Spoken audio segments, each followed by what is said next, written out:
जी नाज़रीन, chief justice of Pakistan ने जाते जाते नैब तरमीम को कालादम करार दिया और उसके बाद चेयरमैन तहरीक इंसाफ की पिटीशन पर एक फ़ैसला सुनाया गया जिसमें उनको 2 जजेस ने उनके हक़ में और जस्टिस मंसूर अली शाह साहब ने उसके ख़िलाफ़ जो है फ़ैसला दिया, उसमें अपने रिमार्क्स दिए। अब सवाल ये पैदा होता है कि इन नैब तरमीम को कालादम करार देने के बाद जिन सियासतदानों के केसेस दोबारा खुले हैं और वो लोग जो अवामी ओहदा रखते हैं उनके केसेस दोबारा खुले हैं तो मामलात किस तरफ जाएंगे, सियासी इम्पैक्ट इसका क्या आएगा, क्योंकि इस वक्त इलेक्शन एक्सपेक्ट कर रहे हैं हम, वो भले 90 दिन में हों या फरवरी तक हों, तो इलेक्शन के दिनों में अगर इस तरह के मामलात होंगे तो उसका फ़ायदा या नुकसान सियासी तौर पे किसको होगा। एक अंदाजे के मुताबिक जो एक डाटा कलेक्ट किया गया इन तरमीम से जिनको फ़ायदा पहुँचा था, लगभग वो 450 लोग हैं, 1800 के करीब जो हैं वो कुछ केसेस हैं, 700 अरब रुपए की करप्शन है जो कि नैब तरमीम की वजह से नैब के दायरा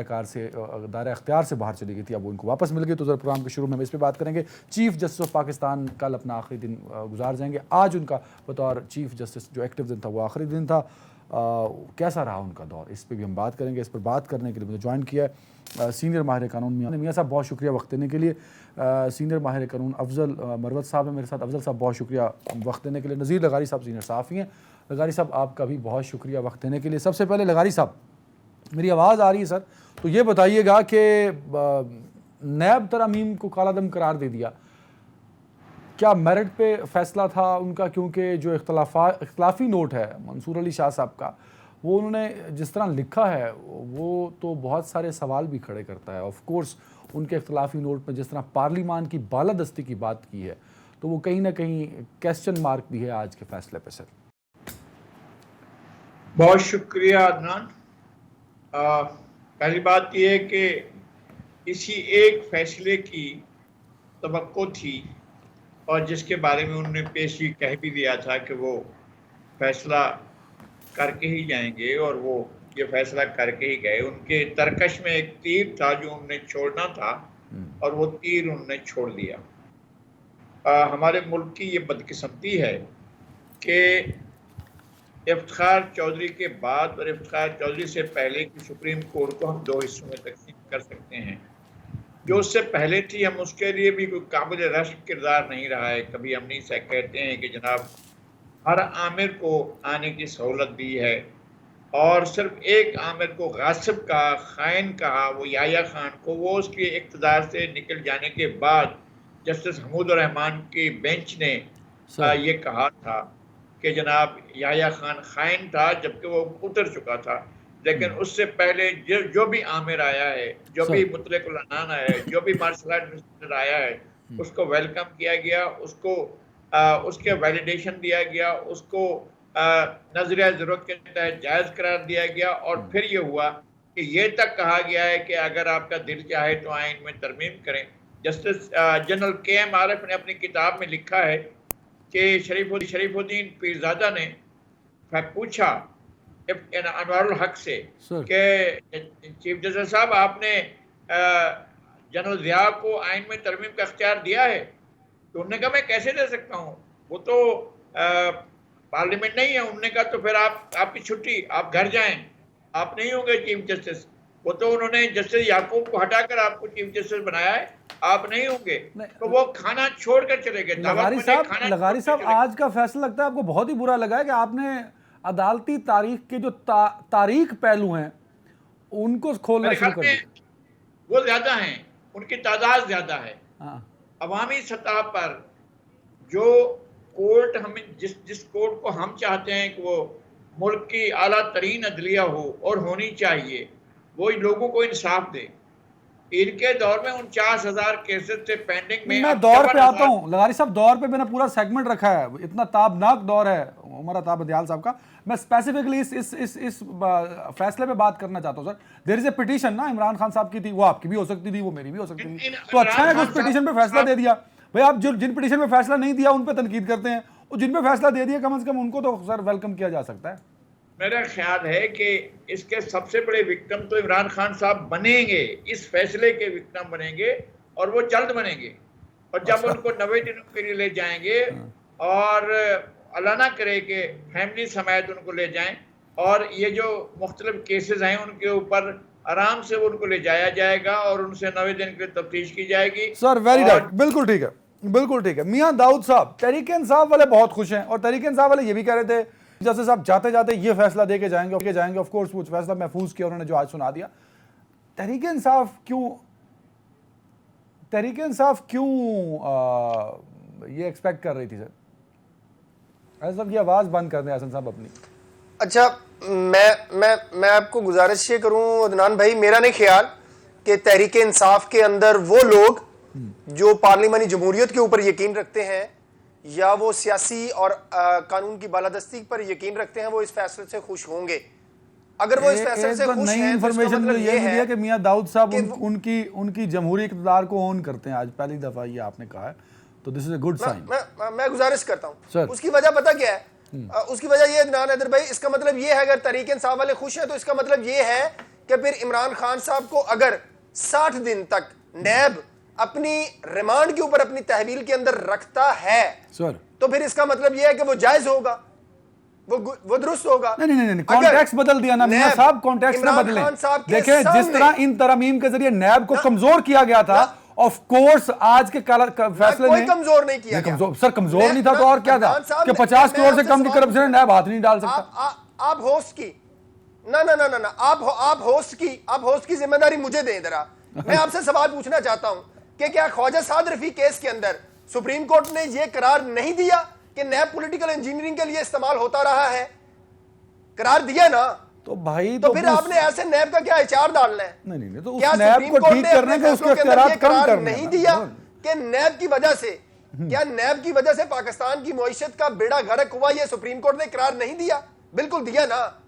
तो फिर क्या इस फैसले का मतलब यह समझा जाए कि सुप्रीम कोर्ट ने दोबारा से पाकिस्तान को बर्बाद करने की बुनियाद रख दी है?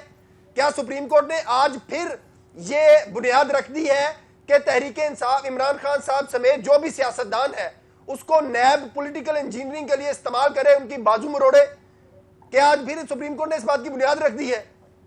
यह तो नहीं कहा जा सकता ना कि आप देखें। नहीं, सर। मुझे ये फैसला पढ़ के जो समझ आई है वो ये समझ आई है इस फैसले के पैराग्राफ 20 से लेकर पैराग्राफ 28 तक जो बात लिखी हुई है ना, वो बड़ी खूबसूरत बात है। बतौर वकील, बतौर पाकिस्तानी मेरे लिए वो काबिल शर्म बात है, लेकिन वो बात जस्टिस उमरता बंदयाल और जस्टिस एजाजुल हसन के लिए बहुत बड़ी बात है। वो बात ये है कि चूंकि अदालतों ने ये मेयार मुकर्रर कर दिया हुआ है कि 100 मिलियन तक की हद जो है वो मेगा करप्शन स्कैंडल करप्शन कहलाएगी, तो पार्लियामेंट कौन होती है 500 मिलियन की हद मुकर्रर करने वाली? ये बात लिखी गई है इस फैसले के अंदर। और ये बात मेरे लिए बतौर पाकिस्तानी काबिले शर्म है। मेरे सामने नहीं किया फैसला, बट सर मियां साहब उसमें ये नहीं लिखा, उन्होंने ये लिखा कि 500 मिलियन की जो शर्त लगाई है पार्लियामेंट ये नहीं लगा सकती। ये तो ठीक बात है ना कि आप एक फिक्स नहीं कर सकते कि भाई इतनी करप्शन करोगे तो नैब के पास जाओगे, नहीं तो किसी और के पास जाओगे। आप पढ़ लें उसको, अंग्रेजी में आता हूं आपकी तरफ। शेर अफजल साहब कर सकते, क्यों नहीं कर सकते? पार्लियामेंट का इख्तियार है, पार्लियामेंट कर सकती है। पार्लियामेंट अगर उसको खत्म कर दे तो सुप्रीम कोर्ट कौन होती है ये कहने वाली कि आपने ये कानून खत्म क्यों कर दिया? अच्छा, मैं आता हूं इस पे, इसी पे आऊंगा। शेर साहब से रिस्पांस। शेर अफजल साहब, सर आज का जो फैसला है, जो नैब तरमीम को जिस तरह कालदम करार दिया गया है, इससे नैब मजबूत हुई या इस फैसले से एक नई सियासी डिबेट और एक नया सियासी बहरान जन्म लेगा? जी बहुत शुक्रिया।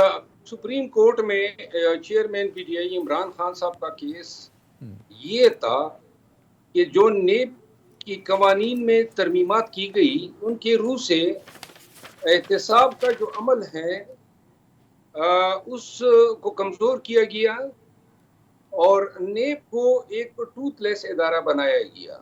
इस हद तक बात दुरुस्त है कि नेब माजी में सियासी मकासद के लिए बेदरेग उसका इस्तेमाल किया गया है, लेकिन सवाल ये पैदा होता है कि ये मुल्क खुदादाद पाकिस्तान जिस की दरख्त की हर शाख पे जो भी बैठा है बदउनवानी में मुलव्वस हैं और ये करप्शन की हमारी 76 साल की हिस्ट्री है, तो लिहाजा ये कहना कि अब एहतसाब का अमल जो है वो सिरे से इतना कमज़ोर किया जाए और ये जो तरमीमात थी इन्होंने जिस तरह आपने 50 करोड़ की बात की, यानी 50 करोड़ से आगे जब जाएंगे 49 करोड़ जो है वो उस परव्यू में फाल नहीं करेंगे और 50 करोड़ वाला फाल करेगा, तो ये आर्टिकल 25 आइन की जो है वो डिस्क्रिमिनेशन है, जिसका 49 करोड़ 99 लाख जो है वो कहेगा कि जी ये 1 लाख पे आप डिस्क्रिमिनेशन कर रहे हैं। ये मैं एक मिसाल दे रहा हूँ। दूसरी बात ये है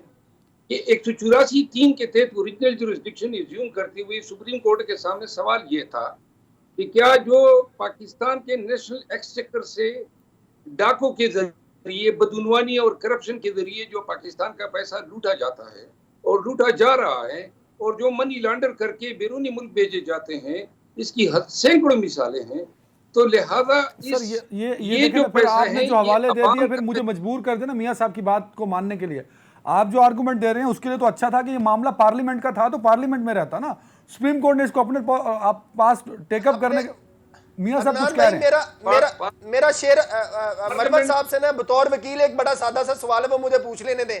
सर पूछ लें।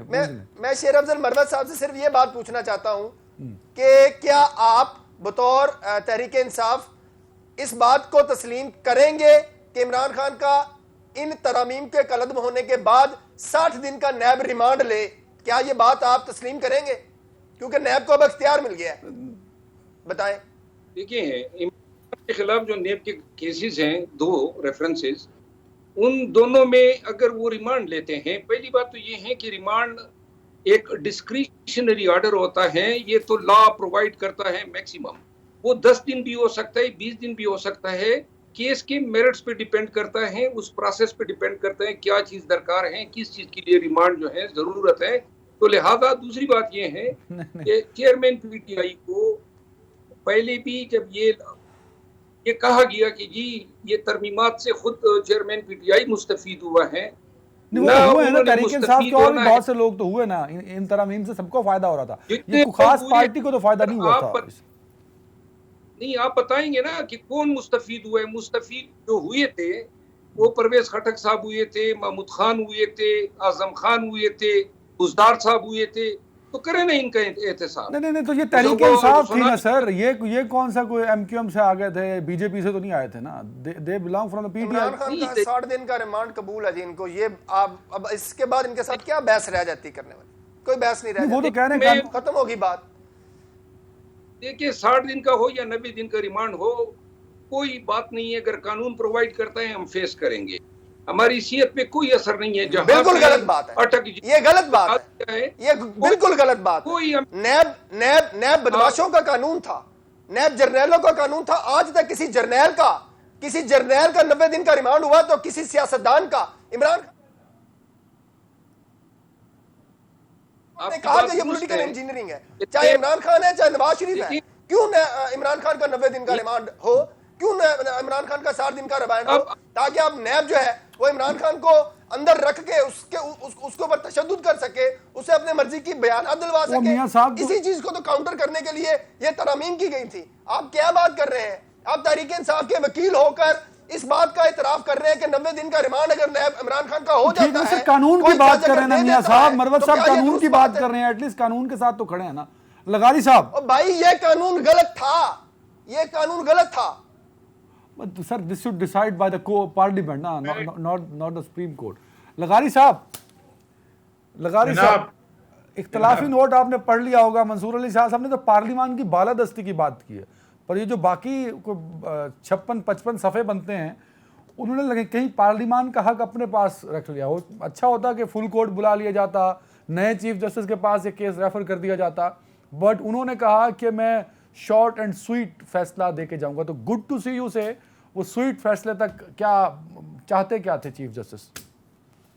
बाहर जो चीफ जस्टिस चाहते थे वो यही था कि जो अवाम के मुंतखब इदारे हैं उनको किस तरह से बेतौकीर किया जाए, बेवजन किया जाए, उनकी तौहीन की जाए, उनकी तजलील की जाए, उनकी तहकीर की जाए और अवाम के मुंतखब इदारों को इस काबिल न समझा जाए कि वो जो कानून बनाते हैं, जो कानून साजी करते हैं, उनकी अहलियत पर सवाल उठाया जाए। क्या ये सारे के सारे जो मुकदमात हैं वो दूसरी अदालतों में, दूसरे इदारों के पास नहीं है? और नैब जो है एक इंतकाम का इदारा नहीं है। नैब बनाया ही इसलिए गया था कि सियासतदानों को जिनकी मर्जी हो उनको लॉन्ड्री में ले जाओ, और जिनकी जो मर्जी ना हो उनको जो है जाकर अजियत खानों में डालो और उनसे अपनी मर्जी के जो है बयानात करो। उसके बाद लगारी साहब, मेरा बेसिक सवाल है सर, ये पिटीशन है इमरान खान साहब की, ये पिटीशन अदनान हैदर की होती, ये आपकी हो सकती थी, आप गए सुप्रीम कोर्ट, तो ये तो सुप्रीम कोर्ट का काम है ना उस पिटीशन को टेकअप करना ना सर, उसमें कहां गलत किया चीफ जस्टिस ने? सुप्रीम कोर्ट जो इदारा है उसको कैसे अंडरमाइन कर सकती है? जो अंडरमाइन नहीं किया ना सर, पिटीशन को टेकअप किया, उस पिटीशन में था कि ये अमेंडमेंट्स हुई और लेजिस्लेशन को, भाई बहुत सी चीजें हैं ना इसमें। वही तो सवाल जो जस्टिस मंसूर अली शाह ने उठाया, ये तो बताए ना इसके अंदर पब्लिक इंटरेस्ट कहां से आ गया है, ये तो उन्होंने उसके अंदर शामिल किया है ना। बात ये है कि मास्टर्स का इंटरेस्ट, मैं कहता हूं कि लूट मार अगर होती है तो मास्टर्स के पैसे की होती है, जो भी लूट मार होती है उसके लिए तो बहुत से इदारे हैं। नैब ने कारनामा कौन सा अंजाम दिया है पिछले 22 साल से 23 साल से, जब से इस इदारे का वजूद अमल में आया है, सवाए सियासी इंजीनियरिंग के इसने क्या काम किया है? ये बनाया ही जिस काम के लिए था, तो क्यों नहीं उस वक्त कहते थे कि जनाब चलने दिया जाए, मालम जब्बा केस चलने दो, हेलीकॉप्टर केस चलने दो, और पुराना केस जो है अपना बीआरटी का केस चलने दो, बेशुमार केस थे, वो पहुंच जाते थे कि नहीं नहीं नहीं इनकी इंक्वायरी ना की जाए, इनकी इंक्वायरी ना की जाए, उधर जाकर स्टे ले आते थे और उनको स्टे मिल जाता था, इसलिए कि ये मौजूद थे हजरत जनाब जस्टिस उमर अता बंदियाल साहब। अफसोस होता है, हमें दुख होता है, हमें तकलीफ होती है, अगर हमारे अपने प्रोफेशन में भी अगर कोई नाअहल आदमी हो, मैं अपने आप को बहुत ज्यादा अहल नहीं समझता हूँ, लेकिन बददियानत तो नहीं होना चाहिए। सर नैब तरमीम को उड़ा के रख दिया, लगारी साहब नैब तरमीम को उड़ा के रख दिया, ये रिमार्क्स तो बड़े मेरे ख्याल में अभी भी ये जब रिव्यू में जाएगा तो इसके ऊपर लार्जर बेंच बनेगा और इसके ऊपर ये इसका फैसला भी आने वाला है, जिसका इन्होंने प्रैक्टिस एंड प्रोसीजर जो है सुप्रीम कोर्ट का वो था, उसको भी उन्होंने कॉल कर लिया है। Very right. मेरे पास ब्रेक में जाना है मियां साहब। एक अफसोसनाक एफर्ट की थी जस्टिस उमर अता बंदियाल ने, और तारीख में उन्होंने अपना नाम तारीख अल्फाज से लिखा है। मियां साहब मैं आपकी तरफ आता हूं, शेर अफजल साहब जरा एक कमेंट कर दें सर, आज जिसका जो फैसला है नैब तरामीम को कालदम करार देने का, ये फैसला बतौर चीफ जस्टिस उनके लिए कितना इंपॉर्टेंट रहेगा? ऑफ कोर्स कल के बाद तो वो retired chief justice of Pakistan हो गए ना सर। जी, ये जो फैसला है इसको मुख्तलिफ सियासी तबकात जो हैं अपने एंगल से देख रहे हैं। ये देखना चाहिए कि इन तरामीम का फ़ायदा जिन लोगों ने उठाया, जिसमें साबिका 5 वज़ीर-ए-आज़म थे और इसमें जो मौजूदा केयर टेकर वज़ीर-ए-आज़म हैं, ये भी मुस्तफ़ीद हुए और फिर उनके बरखुरदार, इसमें तकरीबन टोटल जो नेट लॉसेस का एस्टिमेट लगाया गया वो 700 अरब नहीं थे, 1100 अरब रुपए थे सर, और अच्छा। टोटल 1400 लगभग केसेस थे वो फुटे लाइन जो है वो स्टोरेज में डाल। नहीं, आपने कहा कि आपने सियासी इंपैक्ट बताना शुरू कर देना, अगर फैसले का इंपैक्ट ही सियासी है तो मेरे ख्याल में आखिरी दिन तो वो देना ही नहीं चाहिए, वो अपने आप को मुतनाज़ करके चले गए ना सर। मैं आपको देखिए कानूनन इसको हर एक शख्स जो है अपने एंगल से देखेगा, लेकिन बैसियत वकील में ये जरूर समझता हूँ कि जो चेयरमैन पीटीआई इमरान खान जिस मकसद के लिए गए थे, अदालत ने वो उनको दे दी और रिलीफ। अब मैं उनके वकील के तौर पे आके कहूं कि ये फैसला गलत है, ये मेरे लिए इंतहाई नामुनासिब होगा। मैं जाती तौर पर ये मतलब अगर वो आपके क्लाइंट हैं और उनकी पिटीशन ने गलत इंपैक्ट डाला है तो आप कहेंगे आप उसको मान ही नहीं सकते, ये तो बड़ी ज्यादती हो जाएगी ना sir. You should be very fair. मेरी आपको बाउंड थोड़ी है, आपके क्लाइंट है, फीस लेते हैं उनका, वो केस उस केस में प्रेजेंट होते हैं खुद को जो जिसकी आपने फीस ली। ये तो नहीं हो सकता ना कि 15 और पिटीशन की इमरान खान साहब ने और वो सियासी मकसद के लिए हूँ, आप कहें जी मैं उन पे बात ही नहीं कर सकता। वो उन्होंने ठीक किया जा रहा है, एक है नेब और ये एक है ये मौजूदा फैसला। नेब का जो भी सियासी किरदार रहा है, जिन लोगों ने इदारों ने इनको अपने मकासद के लिए इस्तेमाल किया, I am only focused on this petition ना जो चेयरमैन तहरीक इंसाफ ने दी सर। जी मैं यही अर्ज कर रहा हूँ ना कि आप मिक्स न करें। वो उनका जो किरदार था माजी में काबिल मुजम्मत है, सियासतदानों के खिलाफ थे, लेकिन ये जो फैसला है ये फैसला तकवीयत देता है एहतसाब के अमल को। एहतसाब के अमल के बगैर पाकिस्तान मियां साहब इस फैसले से तकवीयत मिलेगी एहतसाब के अमल को, अल्लाह करे मिले, मैं तो चाहता हूं सर। मियां साहब अगर एक इदारा मजबूत होता है और ऐसे फैसलों से होता है कि पार्लिमान ने तरमीम कर दी, पार्लिमान में मुंतखब नुमाइंदे हैं, और ये जजेस जो हैं वो सरकारी मुलाजिम है सर, मियां साहब। भाईजान मैं मेरी सिर्फ इतनी सी गुजारिश है कि बीए पास एलएलबी पास बंदे जिसका इजहार अनइलेक्टेड जजेस, जिसका इजहार मिस्टर जस्टिस सैयद मंसूर अली शाह ने अपने रिमार्क्स में किया, वो ये बात कैसे इस बात का इख्तियार रखते हैं कि 240 मुंतखब नुमाइंदों पर मुश्तमिल उनका कोई डिसीजन है, वो गलत डिसीजन है, उसको ओवरटर्न वो कैसे कर सकते हैं? पार्लियामेंट कर ले। अगर पार्लियामेंट इस कानून को वैसे ही खत्म कर देती, नैब ऑर्डिनेंस को, बड़ा सादा सा सवाल है, पार्लियामेंट कहती कि हम नैब का कानून वैसे ही खत्म कर रहे हैं, बिल्कुल खत्म कर रहे हैं, तो क्या कहती सुप्रीम कोर्ट कि नहीं आप इसको बहाल करें? भाई सुप्रीम कोर्ट कौन होती है ये बात कहने वाली? पार्लियामेंट का काम है कानून साजी करना, पार्लियामेंट का काम। और मैं आपको बड़ा फेयरली कमेंट करना चाहता हूं कि पिछले 18 महीने के अंदर अंदर इस नैब की तरमीम के हवाले से ये इस फैसले को लेकर ना पाकिस्तान की जो पाकिस्तान डेमोक्रेटिक मूवमेंट में शामिल तमाम सियासी जमातों को चूड़ियां पहन लेनी चाहिए, चूड़ियां, कि आपके मुंह के ऊपर थप्पड़ मारा है आज एक एलएलबी पास, बीए पास जजों ने, अनइलेक्टेड जजों ने, उन्होंने आपके मुंह के ऊपर थप्पड़ मारा है। आप लोगों को चूड़ियां पहननी चाहिए, आप लोगों को घुंघरू पहनने चाहिए, शर्म आनी चाहिए कि आप जैसे सियासी लीडर जो है वो पाकिस्तान के अंदर मौजूद हैं और आप फिर भी अपनी पार्लियामेंट की तौहीन करवाई जा रहे हैं। अगर आपके पास इख्तियारात ही नहीं है तो आपको है नहीं ना सर, जब दोबारा हाउस आएगा डालना चाहिए। ऐसे सियासतदानों को वोट डालने का क्या फायदा जो अपनी कानून साजी का तहफ्फुज नहीं कर सकते? मुझे आज इतनी तकलीफ हुई है इस बात से कि फर्ज करें मैं एक एमएनओ को मुंतखब करता हूं, ठीक है, कानून साजी करवाता है। अफजल साहब से कमेंट लेने जल्दी से। अफजल साहब, जो बात मियां साहब कर रहे हैं वही मंसूर अली शाह साहब ने भी कहा कि पार्लियामेंट की बालादस्ती की तौहीन है आज का फैसला। एक मिनट में कमेंट कर दें जरा। मैं गुजारिश ये कर रहा हूं, पार्लियामेंट की बालादस्ती, मंसूर अली शाह साहब को छोड़े, ये सारा आप जो कालक है ना, ये कालक पीडीएम की हुकूमतों के ऊपर चली चाहिए। आप देखिए, अच्छा मैं कमेंट तो ले लूं ना अफजल साहब से, शेर अफजल साहब से लेने दें, कमेंट में आता हूं आपकी तरफ। शेर साहब पार्लियामान की जो कानून साजी के इख्तियारात हैं वो अनलिमिटेड नहीं है। अगर पार्लियामान कोई एक कानून ऐसा हो जिसको ये हज़फ या खत्म भी कर देना, तो सुप्रीम कोर्ट ऑफ पाकिस्तान के पास ये इख्तियार जरूर है कि वो उस कानून को दोबारा अपनी असली हालत में बहाल कर सकता है। अगर आज पार्लियामान ये कानून साजी करे कि जनाब सूरज मशरिक के बजाय मगरिब से तलू होगा, तो लिहाजा आप ये समझते हैं कि हर एक चीज पे मोहर लगाई जाएगी। जब इमरानी मुआहिदा 1975 में बना तैयार हुआ आईन की शक्ल में, तो उसमें सेपरेशन ऑफ पावर दी गई, एग्जेक्टिव को, मुकन्नना को और अदलिया को। तो लेकिन सर पार्लियामान की मौजूदगी में कर लेते चीफ साहब तो ज्यादा अच्छा होता है। एक ब्रेक लेते हैं। उमर अता बंदियाल साहब बतौर चीफ जस्टिस उनका दौर कैसा रहा, एक ब्रेक के बाद।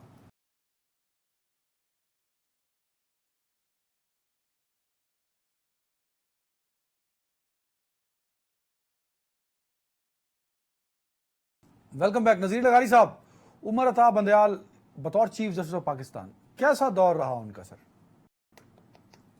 वो तारीख में उन लोगों के साथ याद रखें, जस्टिस मुनीर, जस्टिस अनवारुल हक, जस्टिस इफ्तिखार चौधरी, जस्टिस साकिब निसार, ऐसे ही नाम पाकिस्तान के अंदर जो लिए जा सकते हैं कि जिनसे अदलिया का वकार मजरूह हुआ, इंसाफ जो है वो मजलूम हुआ, और मुझसे और जो मुद्दई था या जो मुल्जिम था उसको इंसाफ नहीं मिला। इनके दौर में ये हुआ कि 49,000 जो केसेस ज़ेर इल्तवा थे उनमें ये इजाफा हुआ कि 54,000 से ऊपर चले गए।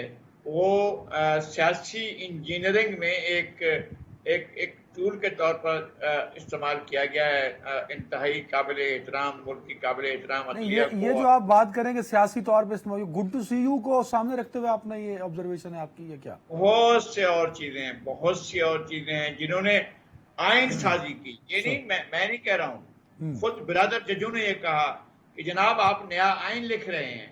ये जिस तरह से उन्होंने तारीख का सबसे बड़ा जालिमाना फैसला था कि उन अरकान की रुकनियत भी खत्म कर दी और उनके साथ साथ उनके वोट को भी खत्म कर दिया।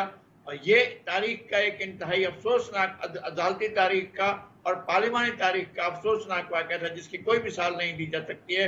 उन्होंने जो सियासी अदम इस्तेहकाम पैदा किया पाकिस्तान में, उसके बुनियादी जिम्मेदार जो है वो इनकी ख्वाहिशात भी थी और इनकी आरजू भी थी और उन्होंने ऐसा किया भी है। और मैं ये समझता हूँ कि जस्टिस मुनीर की रूह जिस तरह से लोगों में आती रही है, जिस तरह से कि अपना अनवार हक में, मौलवी मुश्ताक हुसैन में, ऐसे और बहुत से जजेस हैं उनमें आती रही है। सर वेरी राइट, शेर अफजल साहब लगारी साहब ने तो उनको उन जजेस में खड़ा कर दिया चीफ जस्टिस में जो पाकिस्तान की तारीख में मुतनाज़े समझे भी जाते हैं और उनके कई इकदाम ऐसे हैं कि जो वाकई तनाज़ात का शिकार रहे। आपके ख्याल में बतौर वकील उनका बतौर चीफ जस्टिस दौर कैसा रहा सर? मैं उनके सामने बतौर वकील कई दफा पेश हुआ हूँ। बैसियत इंसान या बैसियत एक प्रिजाइडिंग जज वो उनका रवैया वकला के साथ और पब्लिक के साथ इंतहाई शफकत का हुआ करता था और बड़े एथिक्स में बड़े डिसेंट और बड़े मतलब बर्दाश्त या तहम्मुल का मुजाहरा किया करते थे।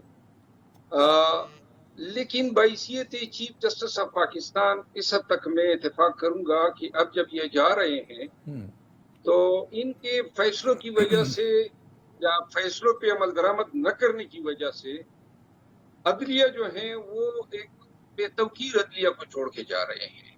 उनके फैसले रात को अदालत खोलना या अभी ये हमें UTC के हवाले से जो बातें हो रही है ये मैं बार बार कह रहा हूँ कि लोगों ने खान साहब की जो 12 मई की रिहाई का जो ऑर्डर था जो जिस बेंच ने किया था जिसमें तरमिनल्ला साहब भी थे, नजर साहब भी थे और चीफ साहब, एक वाहिद एक जुडिशल काम था, जस्टिस पे मबनी था। इसके अलावा PTI के साथ कोई एक रत्ती बराबर नहीं की बल्कि उल्टा बेंचिस के मामलात में पढ़ के अदलियत तकसीम हो गई और इस तकसीम में चीफ जस्टिस साहब का किरदार था।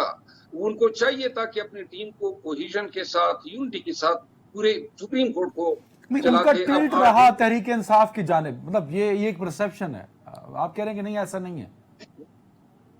कोई ऐसी बात नहीं है, बल्कि हमें बेंचों की तकसीम करने पे ये जो 14 मई का फैसला है वो उससे हमें बहुत नुकसान हुआ है और बाकी हमें हमारे कास्ट को बड़ा नुकसान हुआ है, इलेक्शन कराने के कास्ट को बड़ा नुकसान हुआ है।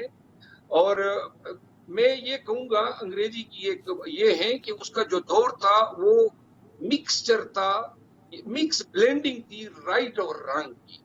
राइट थे वो मतलब आप कह रहे हैं कुछ अच्छी चीजें भी थी उनके दौर में। Very right. अच्छी देखिए अच्छी हम जब इनका जायजा लेते हैं ना, तकाबुरी जायजा करते हैं आने वाले चीफ जस्टिस साहब से। आने वाले चीफ जस्टिस साहब जो हैं वो स्ट्रेट फॉरवर्ड आदमी है, लेकिन बहुत सारी चीजें ऐसे हैं कि वकला तवक्को रखते हैं कि बैसियती चीफ जस्टिस ऑफ पाकिस्तान उनको इम्प्रूव करनी पड़ी। इस तरह की मिसाल के तौर पे जो उनका तहम्मुल का जो लेवल है, मेरा ख्याल है हमें जरूरत है कि वो इम्प्रूव हो जाए।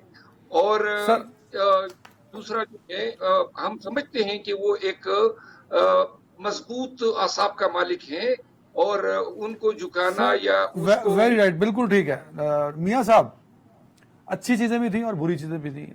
PTI की जानिब उनका टिल्ट नहीं था। मरवत साहब का तो ये मानो, वो कह रहे हैं उनके फैसलों से तो हमें नुकसान हुआ, तहरीक इंसाफ के कॉज को नुकसान पहुंचा। मैं अदनान हैदर साहब, नजीर लगारी साहब हमारे उस्ताद में शामिल हैं। मैं इनकी बात को आगे बढ़ा के थोड़ा सा नए अल्फाज में आपके सामने रख देता हूं कि जनरल जो चीफ जस्टिस उमरता बंदयाल साहब हैं, उनका दौर पाकिस्तान की अदालती तारीख का साकिब निसार की दौर से भी ज्यादा भयानक, ज्यादा सयाह और पाकिस्तान के निजाम अदल को बर्बाद करने का, पाकिस्तान की दुश्मनी में अपना किरदार अदा करने वाला दौर जो है वो उसको उस नजर से देखा जाएगा। मैं बतौर वकील जस्टिस बंदयाल के दौर को एक टाउट जज के तौर के ऊपर देखता हूं, एक ऐसे जज के दौर के ऊपर देखता हूं जिसने अपने साथी करप्ट जजेस को तहफ्फुज फराहम किया, जिसके दौर के अंदर करप्ट जजेस के खिलाफ बेशुमार शिकायत आई, लेकिन उसकी हिम्मत नहीं पड़ी कि वो उन करप्ट जजेस की इंक्वायरी ही करवा ले। लेकिन वो सियासतदानों के खिलाफ फैसले देने में सबसे ज्यादा बेचैन नजर आए।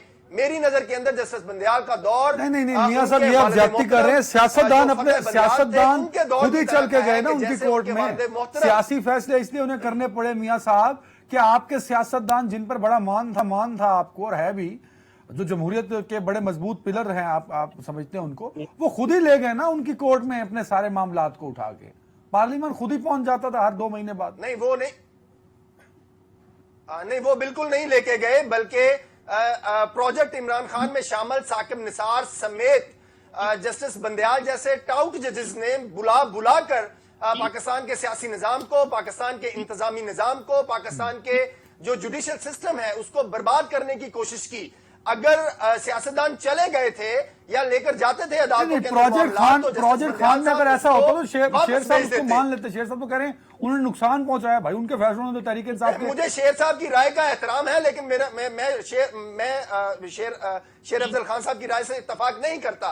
मैं गुजारिश ये करता हूं कि एक ऐसा चीफ जस्टिस जो अपने दौर के अंदर जनरल बाजवा, जनरल फैज से डिक्टेशन लेके काम करता हो, उस चीफ जस्टिस के दौर को सुनहरी दौर कहना जमहूरियत के लिए, आइन के लिए, कानून की बालादस्ती के मुंह के ऊपर एक तमाचा है, एक कालक है। जस्टिस बंदयाल का दौर पाकिस्तान की अदालती तारीख में आइन के ऊपर, जमहूरियत के ऊपर और अवाम की बालादस्ती के ऊपर एक तमाचे के दौर के ऊपर देखा जाएगा। जिस तरीके से जनरल जिया का जो जाती नौकर था फतेह बंदयाल, वो किरदार अदा करता रहा, बिल्कुल वैसा ही किरदार फतेह बंदयाल के बेटे उमर अता बंदयाल ने जनरल बाजवा और जनरल फैज के कहने के ऊपर अदा किया, जिसकी वजह से पाकिस्तान का अदालती निजाम मफलूज होकर रह गया, पाकिस्तान का सियासी निजाम मफलूज होकर रह गया, पाकिस्तान की पार्लियामेंट को मफलूज कर दिया गया। अदालतों से इंसाफ की फराहमी हम सब का ही गिला है। जो लोग साइलीन हैं वो तो बेचारे, उनकी जिंदगियां गुजर गई और पता नहीं कब तक वो धक्के खाते रहेंगे वहां पे।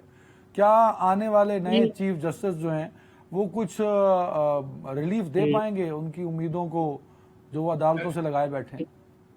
नहीं, एक तो यह है कि अदालतों का काम है कि लोगों को इंसाफ दें और इंसाफ मिलना चाहिए लोगों को। लोग और कोई इदारा नहीं है। मैंने एक दफा मैं खुद पेश हुआ था तो ये भी मौजूद थे जनाब जस्टिस उमर अता बंदयाल, जस्टिस एजाजुल एहसन थे और जस्टिस चीफ जस्टिस उस वक्त साकिब निसार थे। मैंने कहा था कि कोई और इमारत नहीं है, कोई और बिल्डिंग नहीं है, कोई और ऐसी जगह नहीं है जहां पर हम फरियाद लेकर जाएंगे। ये हमारी आखिरी पनाहगाह है, इस पनाहगाह को तो मुतनाज़ ना बनाया जाए। तो मैं एक खास इशू पर बच गया था, उसकी तरफ नहीं जाता हूं मैं।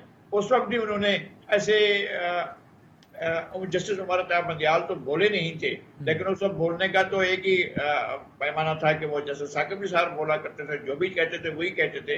और उन्होंने मेरी बात को सुना भी था, मैं उनका एहसानमंद हूँ कि उन्होंने मेरी बात को सुना। मैंने कहा कि आर्टिकल 10A ये कहता है कि आप ड्यू प्रोसेस ऑफ लॉ के तहत ही आप आगे बढ़ें। इस तरह ना करें कि आप जो है लोअर कोर्ट के फैसले करना शुरू कर देंगे तो फिर लोअर कोर्ट्स को बंद कर दें आप। ये उनसे मैंने गुजारिश की थी, तो उन्होंने इस बात को माना भी था और कोई बहुत ही खतरनाक किस्म का फैसला लिखवाने जा रहे थे और लिखवाना शुरू कर दिया था, तो उन्होंने मेहरबानी की थी। लेकिन मैं ये कहता हूँ कि वो भी और जस्टिस उमर अता बंदयाल साहब भी, उन्होंने इंसाफ की बालादस्ती के लिए काम नहीं किया, उन्होंने अदल को सुरखरू नहीं किया। Very right. मुझे इसका मलाल है, मुझे इसका दुख है। शेर अफजल साहब, बड़ा अच्छा मौका होता है चीफ जस्टिस के पास, लेकिन उमर अता बंदयाल साहब भी साकिब निसार साहब की तरह सियासी फैसलों और सियासी शख्सियात के ही दाई रहे, उन्हीं पर उनका फोकस रहा कि टीवी पर मेरा टिक्कर चल जाए, मेरे रिमार्क्स चल जाएं। जो आम साइल था वो तो साइल ही रहा। सर शेर साहब जी, पहली बात तो ये है कि प्रोग्राम में मैं एक चीज गुजारिश करूंगा। मैं तो सुप्रीम कोर्ट का वकील हूँ, जो जायज तनकीद होती है वो हम करते हैं, लेकिन प्रोग्राम में मौजूद सिटिंग जजेस को बदउनवान कहना, करप्ट कहना, मेरे ख्याल में बगैर किसी सबूत के इससे हमें परहेज करना चाहिए। नाम नहीं लिया मियां साहब ने, कोई नाम नहीं लिया। मियां किसी सबूत के ऊपर आप नवाज शरीफ पे इल्जाम लगा सकते हैं, बगैर किसी सबूत के ऊपर आप इमरान खान पे इल्जाम लगा सकते हैं, बगैर किसी सबूत के आप जरदारी साहब पे इल्जाम लगा सकते हैं, तो जजेस पे क्यों नहीं लगाया जा सकता? बगैर सबूत के तो नहीं लगा सकते मियां साहब। जजेस अवाम के टैक्सों से पैसे नहीं लेते, क्या जजेस से नहीं पूछा जा सकता? कभी पाकिस्तान के अंदर जजेस का एहतसाब नहीं होगा? क्यों नहीं होगा? फेयर आर्गुमेंट ना मियां साहब। शेर साहब के पैसे से पैसे लेते हैं। शेर साहब का आर्गुमेंट बड़ा फेयर है कि क्यों नहीं सबूत हो उनको तो आप पहचाना, उनसे पूछा जा सकता? शेर साहब को दे दो यार, एहसन शेर साहब का ऑडियो दो। ये जो आपकी और जमाली अपना लगारी साहब की जो बातें हैं ये रेटोरिकल हैं। आप अगर कोई किसी पे इल्जाम लगाना है तो साथ में हवाला दें कि फला केस है, फला एविडेंस है। ये इस तरीके से सुप्रीम कोर्ट के सिटिंग जजिस पे इल्जाम लगाना ये बिल्कुल मेरी जाती दानिश में इंतहाई अनएडवाइजेबल फेल है। हमारे लिए तमाम जज साहिबान काबिल एहतराम है जब तक कि कोई भी जज जो है उनके खिलाफ कोई इल्जाम साबित ना हो। इस तरह टीवी प्रोग्राम में बैठ के पूरी सुप्रीम कोर्ट की पे हर्जा सराई जो है मुनासिब नहीं है। दूसरी आपने बात की प्रोजेक्ट इमरान खान प्रोजेक्ट कहा शेर अफजल जी साहब, लगारी साहब को 30 सेकंड दे दो। जी जी लगारी साहब जल्दी से।